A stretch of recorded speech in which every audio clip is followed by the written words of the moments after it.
All right, lovely. So I am really delighted today to be bringing you an interview with Peter Symons, who is an author of a book about brain fuel depletion, which is a model that he has come up with a doctor, friend and colleague of his. And it's something that really is, I think, very important message about a problem or problems that is really huge in the community these days, especially in 2020 with COVID-19. And we're going to be talking about kind of reframing the idea of depression and anxiety and how this model of brain fuel depletion can explain what is going on in your brain, which, as you know, if you listen to my podcast or watch my videos, is something that I love to do, is to get to the underlying cause of what is exactly going on. And also give you some ideas around what you can do if these things that Peter's going to talk about in the model are things that you recognise in yourself or people that you love and care about. We'll go into all of that. But to start with, welcome, Peter. And I'd love to get you to tell people who are listening to or watching this interview, first of all, your background story. How did you get to this point? I know you've got a pretty incredible story of personal serious illnesses that you have gotten through and that have brought you to this point where you felt that you needed to write this book and get the message out there so that you can help more people, which is fabulous. But I'd love you to give us a bit of a background story on yourself, if you wouldn't mind. Yep. No, thanks, Arwen. So I've had a reasonably fortunate life, but well, good parents and lots of different things, but I've had some trouble with my health. So I had a brain hemorrhage when I was 18. I was the fittest kid in the school, then all of a sudden I was the sickest kid. So I got an appreciation for people with problems. Then 10 years later, I had another brain hemorrhage, but I had brain surgery this time. Then about 16 years later, at the age of 44, I had a third brain hemorrhage and had brain surgery for the second time. I now know when I went to hospital that I had some insomnia and some anxiety. I didn't know where it came from, but I now know I was mildly depressed after the surgery and after the waking every hour for 5 days after the operation. I went home and physically I was well, but I hardly slept during that time. And psychologically it wasn't going well at all, and it just got worse and worse. I think the big issue for me was that I was a highly emotional insomniac. I couldn't sleep. And I was getting a lot of anxiety, inappropriate anxiety, but I never ever got sad. So I never ever thought that I had a disease called depression, and I didn't really have a medical problem. So I didn't go to a medical doctor. So I went along for 6 months, and it was far worse than the 3 brain hemorrhages. That 6 months was worse than everything I've had put together. Eventually, I got a doctor and he explained to me I had depression. I said, no, I haven't, because I'm never sad. And but eventually I accepted that, and I was doing a lot of the things right. But anyway, eventually I came right with some medication. But then I said, well, this is very complex. You know, I'm a vet. I've got good medical knowledge. I'm not scared to ask people.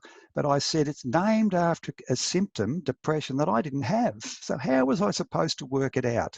So then I met Clyde Jumeaux, who was a man who had it all worked out. He called it brain fuel depletion, a much better name. It describes the underlying mechanism. This condition's been called depression. And one of the symptoms is anxiety. It's been called a nervous breakdown. It used to be called melancholia and sloth. There's a range of conditions, but all of them are symptoms that you may or may not have. Anyway, Clyde could explain every symptom that I asked him about. And Clyde's not a writer. He's a brilliant doctor. And I said, well, somebody's got to write this down. I said, I'll write it down. It's a simple explanation for a complex condition. And we think we can explain all the symptoms. And if we make the problem simple, then the solutions become obvious. And I get feedback, and some people say, thank you. Probably if they don't like the book, I hear nothing. But I do get the occasional email and people say, thank you. And I say, well, I'm glad I wrote it. Wasn't easy, took 8 years, but I'm glad I wrote it because some people get some joy. And yeah, absolutely. And I think anything that makes it easier for, you know, the man on the street, as they say, for everyday people to understand exactly what is going on physically, physiologically, mentally as well, when they're given a diagnosis of any kind, not just of depression or anxiety, it can really help them to understand what they then need to do and what they then need to change, and why, if a medical practitioner is saying to them, well, you need to stop doing, X, Y, and Z, then if they have that investment of understanding what's actually going on in their body, then they're more likely to make the change and to stick to it. It's got to make sense, and it's Yep. got to be simple, because they are not going well. Exhaustion is one of the main symptoms. So we're not looking for more complexity. Yes. We're particularly not looking for more, because a lot of money is spent in this area. And since I started, the suicide rate's gone up. The daily suicide rate's gone from 7 to 8. So things aren't really getting better, and we're in the corona age, which makes it very difficult as well. Yeah, absolutely. So can you then take us through what this brain fuel depletion model is? Okay, well, on your head and my head, there's 100 billion neurons. Each neuron might have 10,000 connections, and the connections to the neurons beside it are chemical connections. There's neurotransmitters travel between the neurons. We call them brain fuels. So you need to have good levels of these chemicals for your brain, the magnificent organ it is, to work well. Now, these levels vary, so with good quality rest and relaxation, you wake up with a good level of brain fuels. You deplete them during the day, but the cycle is you replete them again, and you go through that cycle, and you keep them at their optimum level, and away you go. If it runs down a little bit, a slight little bit each day, you're working 2 jobs, you've got difficult relationships at work or at home or both, you've got a kid on drugs or something, you might deplete a bit. And if the stress continues, the stress or stressor continues, you're going to slowly deplete your brain fuels. You'll feel tired, you'll feel a bit depleted. It's sort of a petrol analogy. And then, so depletion of brain fuels explains lots of things. It can explain the sadness, but also the fact you can't problem solve as well. But then adrenaline kicks in. So the 2 pillars of the brain fuels deplete, neurotransmitters deplete, adrenaline kicks in, and adrenaline explains pretty well all the symptoms, all the difficult symptoms. So adrenaline is a powerful hormone. So you get insomnia, you get anxiety, you get fight or flight. So some people get angry and irritable and want to fight. Some people become remote and withdrawn. Some people do both. They get angry and irritable, they might be a manager, and then when they should be sorting problems out, they become remote and withdrawn. Basically what happens, your brain fuels are down, adrenaline levels are up, so you become physically and psychologically exhausted. Everything becomes much more difficult. And as you go along that track for long enough, if you get brain fuel depleted enough, exhausted enough, life's difficult enough, that's when people start to consider suicide. They can sometimes, with brain fuels down, can talk themselves into the fact that people will be happy if they're gone. Somebody angry, irritable and frustrated will be taken out of their midst, so they might be happy about it.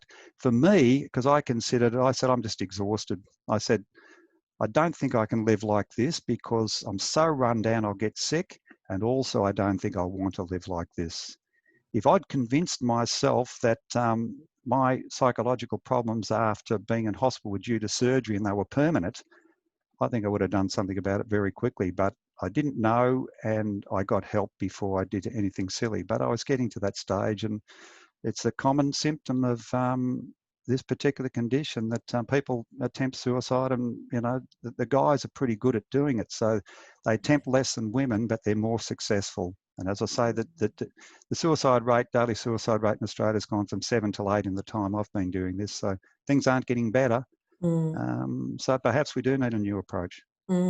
Absolutely. And so why is it that adrenaline kicks in at the point it does? And because I think in your model, it looks like adrenaline's kind of taking the part or playing the role of the other neurotransmitters. And so can you explain why that happens?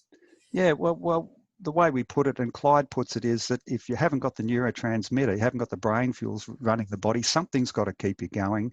And adrenaline is the thing that kicks in. It's rough, but it can actually keep you going, just keep you on the track, sort of contributing, certainly nowhere near what you could do at your best, certainly with lots of side effects, but you can keep going if you have to keep going. So yeah, that's the way we look at it. One depletes, the other one takes over, and as I say, powerful hormones, so the symptoms are powerful. And yeah, so it's like, I think you mentioned it's like a petrol in a car. So it's like you're kind of not putting the right fuel in the car. So it might keep going, but it's not going to run well, and long-term damage will be done to the engine, which is what's going on in your brain. So what are the best ways for us to keep our neurotransmitters, I guess in enough abundance that they need to be, so they're not depleted, and to keep them in a healthy state? Yeah. Well, first of all, we say to people that if you've got a mental health problem, you need to understand what's happening. So that's the brain fuel depletion. You need a simple explanation and something that gives you hope and knowledge about how to manage yourself. If you get a medication and no one explains why you're taking it, what the point is, then it makes it very difficult. If you accept our model, and you say, well, I accept that my brain fuels are down, then you'll do anything to get your brain fuels back, because your brain fuels come back, you feel better, your adrenaline level drops away, and life is a completely different thing. So we say, if you've suffered enough, you'll do anything. So the key things, there's 6 key things, and the funny thing about it is that they're all things your grandmother tells you. And they're all things that are good for your physical health as well, which is one of your emphases. So sleep and light are critical. Sleep is when you replete your brain fuels, but light is critical with it. And when I say light, I say the natural light that we've evolved with over millions of years. So it's not light that's a blue light in your face till late in the night. If you want to sleep well, you need good levels of melatonin. So perhaps you go out for a walk at dusk, and as the sun goes down, the light starts to fade. You're signaling to your body that I'm getting ready for sleep. So that will help you with going to sleep and also waking up at various times. So sleep and light are critical to work together. We need activity. So you need to be doing things, you need activity, and need to be involved with people, but doing things that have meaning to you. So sometimes it's volunteer work. So good activities that you can put your brain fuels to, but also your mind to, that are worthwhile, that you feel valued doing, and you feel have value to others. You need good connections. Often, if you're doing an activity with people that you respect and like, that's where you get the connection. But you need good connections with family members, but also with the people that you work with. Good positive connections, they rebuild your brain fuels, they build your self-worth. There's so many different ways. So you're going to communicate, we're social animals, you've got brain fuels, you may as well put them to the right use with good friends. We say 20% of your friends give you 80% in enjoyment. So indulge the 20%, get rid of the friends that might bring you down or be negative. Exercise. Your grandmother tells you that everybody knows the therapeutic effect of exercise. What's the side effects of exercise? They're shocking. Tiredness. That's what all you get. Go out and exercise. It's very good for your mental health. We know it's good for the physical health. The only side effect is tiredness, and it's got massive therapeutic benefits. The other one is nutrition. A lot of people ask about nutrition. I'm not an expert, but you need brain fuels. You may as well eat the raw materials. So deep sea fish have got tryptophan and these sort of chemicals that become our brain fuels. Eat them. The other thing is lots of colourful vegetables. We know they're good for us in so many ways, but they're very good. Processed food, trans fats, all the things that are bad for health are also not good for your diet, and they're also not good for your brain fuels, for your mental health. So they're the 6 things. As I say, Steve Allardy wrote a book called The Depression Cure. He explains it better than me. But we've got the model, we think he's got the explanation, so we refer people to him to read all those things. Medication. I mean, medication works. So we say to people, don't not go there. And I turned the corner with medication. I was doing lots of right things, but I was getting worse. Then I took some medication. I had it well explained to me. I knew why I was taking it. And because I did lots of other things with it, I came good. To me, if you want to get better, do everything. And then you say to yourself that the big fella upstairs or whatever will help me, or I deserve to get right because I'm not cutting corners. That's the way to get better. As I said, if you've suffered like I suffered, you'll do anything. But if you do anything, then you can justify to yourself the fact that you should get better. And I expected to get better because I've had lots of bad luck, but real bad luck is dying. I haven't had that one, and I have got better, and I expect to get better. And so I did get better. Yeah. And instead of getting back to where I was when I went into hospital at 90% with a bit of anxiety and insomnia, I got back to 100. And I said, what a great thing it's been to have this terrible experience, because I got back to where I was in my 20s as opposed to where I was in my 40s. So it was a tough lesson, but very fortuitous. It meant I wrote a book that every now and again I get an email and somebody says, well, that helped me. And that's why I do it. I certainly don't do it for the money, but it's a nice thing when people say thank you, or describe their symptoms and tell me what happened. So it's a pleasure. It's one I didn't expect to have. And it was a tough time, but there's been lots of benefits that have come out of it. And the book, the Steve Allardy book. So is Steve Allardy a doctor? I think he's got a PhD in America. So I think he's a neuroscientist. I don't think he's a doctor, Yep. but Okay. he's written a very clear book. And he talks about how to get people that don't exercise much to exercise. Yeah, And you right. do it with other people. And Yeah. so you go out, you exercise together, then you get the connection as well. You get three things at once, but they encourage you to come and you get a relationship with them. It's not like you go out and just push yourself. And you also pick something you enjoy. Correct. I was just If going you're to a say that. perfectionist, don't play golf. Yeah. If you get angry, do something you enjoy. Yeah. Go for a swim or whatever. So he's got many different ways of conning yourself into doing things, or making it as easy as possible and easy as possible to continue doing these good things for yourself. So, but what about people who really are in that state where they just can't be bothered doing anything? So I suppose you'd say, well, the first step is get some medication so you can get at least back to that base level of motivation. Is that? Well, I think what we try to do with an explanation is give hope. So for me, if I speak, I try to explain it, but I also try to demonstrate that I've got better. And they say, gee, if he got better, particularly guys, if he got better, maybe I can get better. So I try to set an example, and I give them a simple explanation so they know where to go. Sometimes, and I spoke to a psychiatrist, he said, I try to talk to people, if their brain fuels are down, he said, I may as well talk to a brick wall. Sometimes I need to bring them up with a bit of medication, then I can start to make sense, and then I can, get through, and then we can get somewhere. Clyde, the doctor I wrote it with, he says, I get people in, and sometimes it's a mother with their son.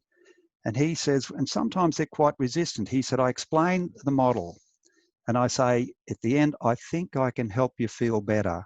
Some of them stay, some of them go and come back the next day, the next week, the next month. Some of them never come back, but he says, I offer them hope. I give them an explanation, and sometimes it takes them a long time to work through it, and then they decide, I'm going to give that a try. One of the jobs I've got a video, a DVD, and I say to people, show it. And the person suffering can look at it and say to his family and friends and his carers, yes, I had that symptom, I had that. Yeah. And they forgive him, they understand it. But I say maybe some kids sit down the front and see and learn and pick up a little bit instead of committing suicide, because young people, that's the major cause of death.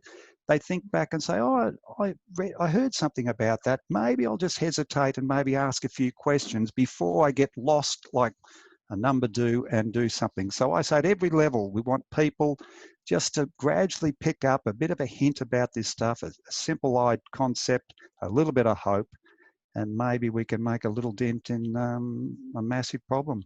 And so when you are, I mean, I know there's different medications for that can be given to help people who are depressed and anxious, but are the job of that medication is to do something for the neurotransmitters. Is that Yeah, right? it's pretty much SSRIs are just basically designed to keep the brain fuel levels up, just keep them recirculating rather than be used once, keep them recirculating. So it's one aspect of the whole thing to get the brain fuel levels up. It's one part of the puzzle. Yeah. So that's how they work. And people, I've got a chapter in there about medication. People said, well, now I know why I'm taking them. And sometimes they say, well, there's various reasons not to take them. So I explode a few myths there. Clyde told me there's lots of psychological reasons why people won't take it, apart from side effects. He said, if they get side effects, for example, weight gain or something, he said, I change the antidepressant. If they need a bit more or whatever, I give them more. He doesn't just say one size fits all. I have to say the absolute critical thing, though, is taking all this stuff, you feel better, you're going to get sick again if you don't deal with the underlying issue. And that's a problem. People get a pill and say, this will make you feel better, and no one addresses why they got sick. Yeah. It took me a long time to realise people don't do that. For me, I said, I'm trying to do too much. I've always been a doer. I got married, I've got young kids. I'm trying to be a good father, which I wasn't bad at. I was trying to be a good husband, which I wasn't good at. But I went back and said, I've got to do less. Yeah. Instead of 8 things, I'll do 3. So that was my issue. For other people, they might have a number of things, but they need to find the best treatment to stop themselves getting sick again. That's the absolute critical. Feel better to deal with those issues. Yeah. Yeah. Okay, great. That's a great way to put it. So I'll just get you, I know you did rattle off a whole bunch of symptoms, but if I can just get you to just list again, I guess, common symptoms that people might have that would indicate that they have got brain fuel depletion, just so we're really clear on that. Yeah. Okay. Well, anxiety is common. Okay. Sadness. So, but I think anxiety is probably 50% of people have that. The adrenaline explains that. Inappropriate anxiety. So I go to do things that I can do, I know I can do, and all of a sudden I'm in trouble. That gets very disappointing and brings you down. Sadness. If your brain fuels drop away, that can result in sadness. Some people, if their brain fuels drop, they can't have joy. Some people, and one woman was very distressed. She said, I felt I didn't care about my kids anymore. I didn't have the necessary brain fuels to do that. So anxiety, insomnia, fight or flight symptoms. So if you're exhausted from having lots of adrenaline, but also you get angry because you've got lots of adrenaline around. So that's reasons why you become a very difficult person. And that disappoints people around you and puts them off, but it disappoints yourself if you can't control. And I say to people, it's not personal, it's hormonal. They're affected by a powerful hormone. Yeah. Clyde explains if your brain fuels are down, it affects your body. So some people get irritable bowel syndrome. You need good levels of brain fuels in your gut. There's sympathetic and parasympathetic, and then there's relaxation. And then when you're exercising, your gut slows down, but it'll come in at different times. So you'll get diarrhea and you'll get constipation, all different sorts of things because your brain is not instructing your stomach correctly. Adrenaline can give you palpitations of the heart. Low brain fuels means sometimes you can't quite get your breath. Your detection of oxygen and carbon dioxide can be a bit out. Some people yawn a bit. Some people get a slight change in their voice. Low brain fuels means some people, their sight's not quite as good. They go to the doctor, they can eventually read the chart, but they're not focusing quite as quickly because they haven't got the brain fuels. And the brain fuels control the muscles and the lens and how that all works. So they say, well, something's wrong with the sight, but I pass all the tests eventually.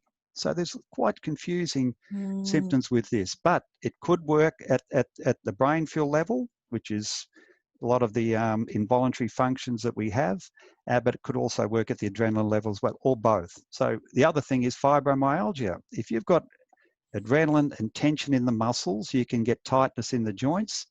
Long enough, one of the symptoms, and there's other factors involved, is chronic fatigue syndrome. You've got tense, muscles full of adrenaline for long periods of time. That's thing. Now, there's a bit more to it than that, but that we certainly think that's a contribution. So there's a number of symptoms.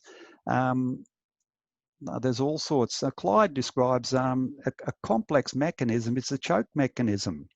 To make sure you don't choke, you need everything in order so that if food goes down your windpipe instead of your esophagus, you'll choke and bring it up. He said some people with this problem, that mechanism's a bit out of sync, they brush their teeth, and when they put it down the back of their throat, they feel like they're going to choke. That's because you haven't got the right levels of brain fuel, and the stimulation from the toothbrush throws that out. People get very confused and distressed about it, but when you explain it, it's fairly simple. Get the brain fuels up, these symptoms go away. So there's lots of other symptoms. Is thinking to themselves, yeah, and look, I mean, from my perspective with people that I work with, certainly insomnia or sleeping badly is a big issue, and anxiety, a big issue as well, and certainly sadness or, you know, feeling emotionally, I guess, unstable is often a term that people use, and that, yeah, lack of joy. So if somebody is recognizing those symptoms or some of those symptoms in themselves, what would you recommend that they do, other than buying your book, of course, which probably wouldn't be the first step we'd recommend. We'd definitely recommend they do that. But what do they, you know, go to their GP and say? What would you recommend to people as the action to take? Well, the first step is a GP. That's the level it's at. I think with things like this, it depends on the GP's experience. So there's lots of different ways of explaining this condition, and they won't all speak your language. Yeah. So you might go to a GP, you might get one that explains it quite your way. Yeah. So you might have to move around. A doctor, not Clyde, but he said went to a psychiatrist. He said, I went to 5 psychiatrists before I found one that spoke my language. So you need the right person communicating. They'll give you an explanation. Now, if you're happy with their explanation for what's happened to you and it gives you a way out, great, fantastic. If you haven't, then we say, well, get on the websites or Beyond Blue, or maybe read our book. You know, Chapter 3 has got the model. It's free on the website. But try and find something that explains it to you. And it doesn't have to be mine, but that's one of the options. When you know why you got sick, how you got sick, then you know how to get out of it. Now, I'm saying some doctors do this very well. Clyde is brilliant at it. For me, he was brilliant, but there's other ways of doing it, but that's your first step. Yeah. And if you don't get satisfaction there, well, then you've got to look elsewhere. I'm saying, well, maybe one of ours is an option, but it was certainly one that made sense to me. But you need hope and knowledge. And then once you've got that, you say, okay, if the brain fuels is the answer, how do I get them up? How do I get them up? Once I get them up, how do I keep them up? Why do they go down? How do I keep them up? If so definitely, and I think that's a really good point, that for people to realise that it's not, and I guess having hope is a big part of that, that if they do go and see a practitioner of any nature who they're not, you know, they don't gel with, and it happens to all of us, you know, all the time, then find someone else. There's so many people out there. That's a really, really good point. But if somebody reads your book or listens to this and has the concept of the brain fuel depletion model, and they go and talk to that about a GP that maybe they've already got an established relationship with, I suppose, you know, they can then explain about the book and that sort of thing. I guess I was just thinking, you know, what would you suggest that somebody says to a GP who hasn't heard of the model but's potentially going to be open to it?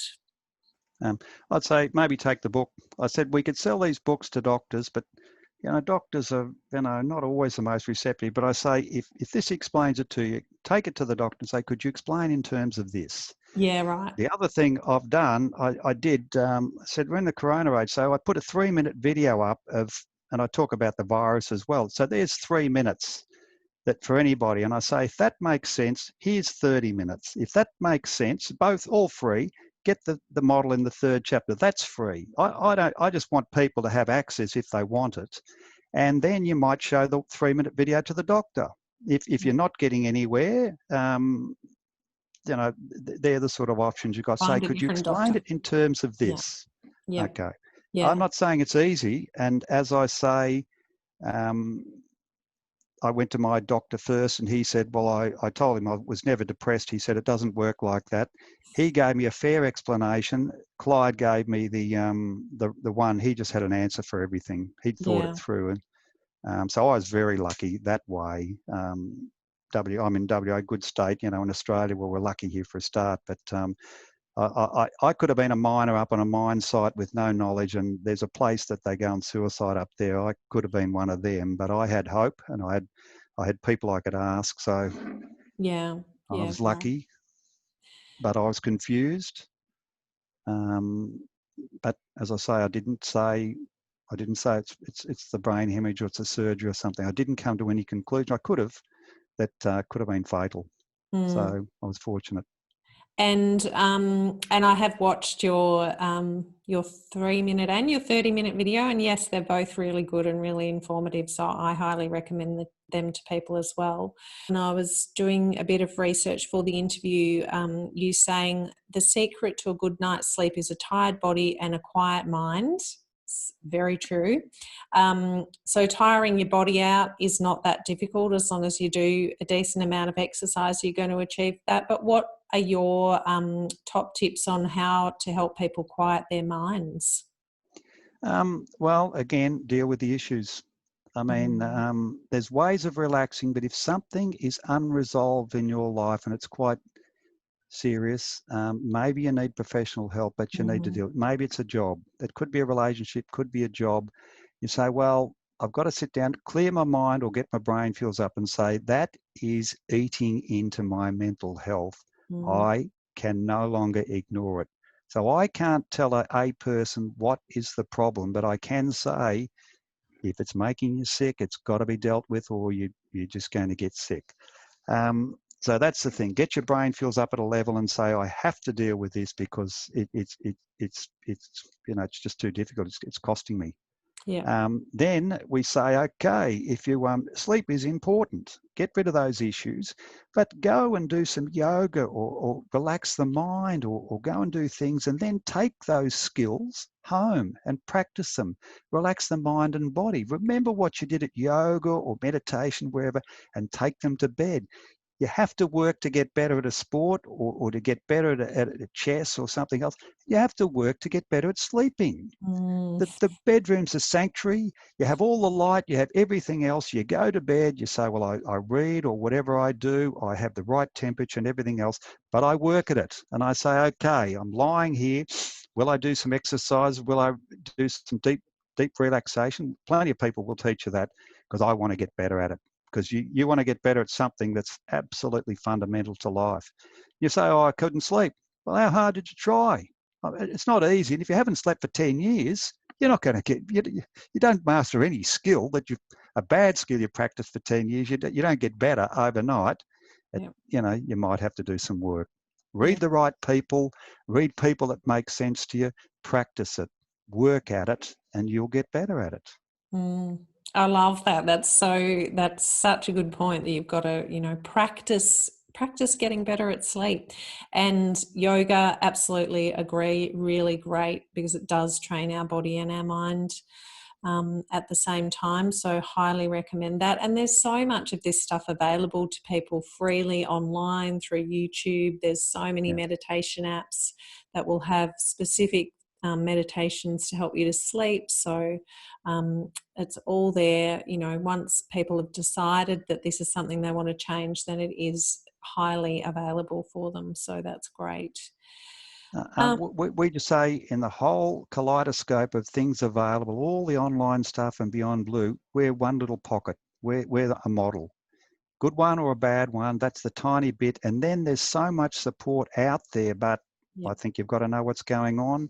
We don't have all the answers, but that's one area we think we're good at. One chapter in the book, that's pretty much the book, chapter 3. So as I say, Allardy does the back half of the book better than me. So I just say refer people to Allardy. He's better. Okay, all right. So that's great. Now, we wanted to talk as well about the fact that at this time of year we've got many of our young people and some not so young people as well heading into exam season all over Australia. And for me, I do have a personal interest in this because I have a son doing year 12 this year, and that has been a pretty tough year here in Melbourne. Um, and obviously, I know you're going to say that those 6 things you mentioned before are all what applies to help people to help, especially these young people, to get their brain fuels at optimal levels to help them perform in exams and studying as well. But I just wanted to get from you if you do have any other particular tips or ideas around brain fuel and studying. Yeah, I think you need your brain fuels up at the maximum level, but then you've got to use them sensibly. So I look at it like a sporting event. I mean, you go out and exercise. How's the best way to exercise to get fitter? How's the most effective way to study? And then you need a break. So physically, you need a break so your muscles get bigger and your bones get denser and all this stuff. With study, sometimes with your brain fuels replete and at a particular time, you can really pick up difficult concepts because you're good. Then you need to go away, and we embed memories when we sleep. So don't work all the time. Give yourself a break. The other fantastic cheap way is let your subconscious work. So if you pick up some new things, have a break, go for a walk, your brain is still working, and you can come back later that day or the next day, and a lot of things will be sorted out because you've given your minds a quiet time. So I say to people, if you're going to exercise, exercise when you're at your best and give the best possible exercise. I say to people, pick the times that you're good. When you've got really complex stuff that you're having trouble with, pick your best time of the day. When I wrote the book, 9 till 11 in the morning was when I was good. That's when I'd wrestle with all the big problems. Later on, I'd still work, but I'd do things that are a bit more mundane, a little bit more routine. Then if you make sure you've got the rest, Einstein said, get all that stuff in your head and go to bed. Have a sleep. Do it on the cheap. And that's what I say, subconscious memory, but also time to embed. The other thing, I think it's a bit like your brain fuels. If you don't want to be anxious in your when you play sport, or you don't want to be anxious when you go to an exam, you need to know that you're well prepared. So it gets hard closer to the event, but do the work. Then I think you can say to yourself, well, I'm confident now. I don't have to get nervous. I know I've done the work here. And I think you say, well, I deserve to do well. It's a bit like doing everything to get your brain fuels back. So I think that's a key fact as well. You don't want to be anxious. You're not anxious if you know that you've used your time effectively, and you've spent enough time at it. But there's good times and bad times to address things. There's time, factor them in. You say, well, I could do 3 hours, or I could do an hour and a quarter, and then have half an hour off and go for a walk, and then I can come back and do another hour and a quarter. And I'm sure you'll learn more in that quality 2.5 hours than sitting there. Yep. The other thing I say, and I learned, because to be a vet, I say, well, you saw my video. I said, oh, I'm much smarter than a doctor. He's got 1 species. I got 10,000. And we've got a mountain of knowledge. And I learnt, took me a long time to learn, but I said, when I've got a big body of knowledge, interrelated knowledge, and it could be, say, geography or history or something like that, but for us it was parasites, and it was microbes, and it was the physiology of the heart. Don't just read the same note and look at it from one view. Treat it like a reconnaissance mission for a military thing. Look at it from all angles. Look at it from both sides, and try and work out the relationships or the way the heart works from a different point of view, and look from over the top. Do exam questions. Don't just keep reading a single set of notes. Read some exam questions that'll get a different perspective on your body of knowledge. Work your insides out to answer it. Then go back to the notes, and you'll say, what I read, oh, that's what I missed, that's what I missed, that's what I missed. Mm-hmm. Talk about it from different points of view. Get people to ask you questions from all sorts of points of view, so you analyse that body of knowledge differently, and you can see all aspects of it and how it relates. That helped me a lot. So I look at it from many points of view. The other thing is, if I did a disease, if I knew etiology and pathogenesis, the cause is this particular bacteria, and this bacteria produces a toxin, then I can work out all the symptoms. I know it's a bacterial toxin. That's what I did with brain fuel depletion. What is happening? Brain fuels deplete, but that's the way I got. Fundamentals for me was absolutely critical to get through quite a bulky course. So looking at knowledge from all different ways, getting people to question it differently, not doing same old, but at the right times of day with the right amount of rest. So it's pretty tough, and I've been there. You know, you're a bit late. I sort of, oh, gee, there are a few things I wish I hadn't done in the year. You've got to fit in with that, but they're the fundamentals you need, and you need to go in, no matter how far behind. Don't go in full of no-dos from the 3 days before. Get yourself back to give yourself a chance.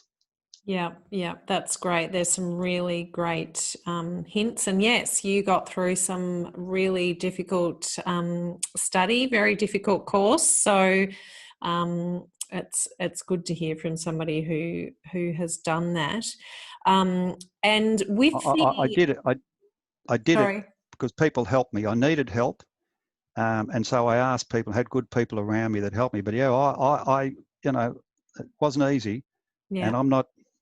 I got in, but staying in was a big problem. But I got Yeah, there. But right. I really had to ask, and it certainly wasn't easy. Yeah. And that's another thing. Yeah, asking for help. You know, you don't feel like you're stupid for asking for help, which, you know, a lot of, especially young men, I think, can be very proud, and they don't want to, you know, think they look stupid if they ask a question or ask for help, but you don't. You're better off helping yourself at this Yeah. point when you're studying than leaving it till it's too late. Oh, yes. I wanted to just ask you as well. I'm sure you know you've got your own kids, but they all walk around with their earpods in constantly. Um, I would like your opinion on, as far as taking that break, you know, going for a walk in the middle of your study. Are you suggesting that really they need to be not having that kind of extra input of, you know, listening to some, I mean, maybe music is different, but, you know, I know my kids, they love to listen to various, you know, podcasts and YouTubers and whatever constantly. And I'm sure that's not good for their brain fuel, but what would your professional opinion be on that? Um, the thing that concerns me is the 8 hours. If they have them in and they're listening to them during a break during the day, not so much. But if the 8 hours has interrupted sleep, if there's blue Right. light from Yeah. those devices, if there's alarms and warnings and things going on with phones and they're being broken out of the deep sleep zone, that'll wreck them. So Yeah. if they go to bed and they get a good night's sleep, then I'm relaxed about the other stuff. But I'm a vet, and I'll wake up during the night, but as a vet, you'd get woken up in the middle of a deep sleep zone for a call. So it Yeah. would bring you out of something horrific. You never really got over it. Yeah. So I'm more concerned, and kids with technology in the bedroom, that is a massive problem. Some Yes. of them have 3 and 4 different bits. The blue light, but woken up in the sleep cycle, it will wreck you. Yeah. And what happened to me in hospital, they woke me every hour, and a sleep cycle's 2 hours. And in the end, they kept coming at me. And in the end, I got angry and I couldn't sleep. And that's when I really started to go down the drain. And I said, look, you gave me all the care, but the result of the care was I wanted to put a bullet through all the delicate work you'd done. I had a gun in the car because I'm a vet and, you know, that's what we were using at the time. And I said, there I was, I couldn't get sleep. I said, if you'd left me 2 hours, it might Yeah. have been slightly less risky. I would have got a sleep cycle in Yeah. and I wouldn't have wanted to kill myself later. So I'm, you know, Clyde is a big one on going on a nature walk. He says, go and smell the smells or Yep. listen to the songs Yep. or feel the wind in your face, do things like that. Now that's a big ask for a kid, but I say, no worries. Enjoy, you know, maybe have a bit of a dance to your music, but don't take it to bed, please. Yeah. Don't look at a blue light Yep. because the Stone Age man, which is what we are, never saw the blue light. The sun went down, it was over, and that's the natural way. But Yep. anything that wakes you up, if you wake up from a sleep cycle, between a sleep cycle, not so, but if you get woken up by some sort of alarm in the middle, that wrecks you. That is completely unnatural, and you know, that is that's pathogenic. They say night shift is a health hazard. If your kids are doing night shift with their technology, they're mad. I mean, I'd say do the other stuff, go out and dance or listen to your music, but not at night, please. Yeah. No, good. Okay. Well, no, I'm pretty strict on phones out of the bedroom, and I did buy my children blue light blocking glasses for Christmas, but I still have to constantly remind them to put them on, unfortunately. But yeah, absolutely. And for people who are listening, I do have a number of blogs on this kind of stuff, on the blue light issue, on getting out into nature, so many things. But I'll link in my show notes to all of that so people can find it easily. So been so fabulous, Peter. Thank you so much. But I do have one last question for you. Having watched, I think it was the 3-minute video, and that question is, where do you get your dance moves from? Well, I took my wife to dancing lessons when we were engaged. The thing that I really hated was she ended up much better than me. And also, at the end of the dance, at the end of the lesson, they have a dance, and she would always get asked to dance. But I learnt the jive doing that, so that's all I've got. Well, you've remembered it very well, so congratulations. I've got about 3 moves, but if that's all you need in a 3-minute video. Yeah. Can I just commend you? The stuff you do, the physical and mental health, they all work together. You can't do one without the other. And if you look after your physical health, your mental health gets looked after, and vice versa. And I love the stuff you do. So we're on the same wavelength. So we're either both wrong or we're both right. No. Thank you very much for saying that. So what is the best way for people to find you and to find the book and anything else they want to know about your work, Peter? Well, YouTube has got a brain-fuel depletion channel, and there's the 2 videos that are both free.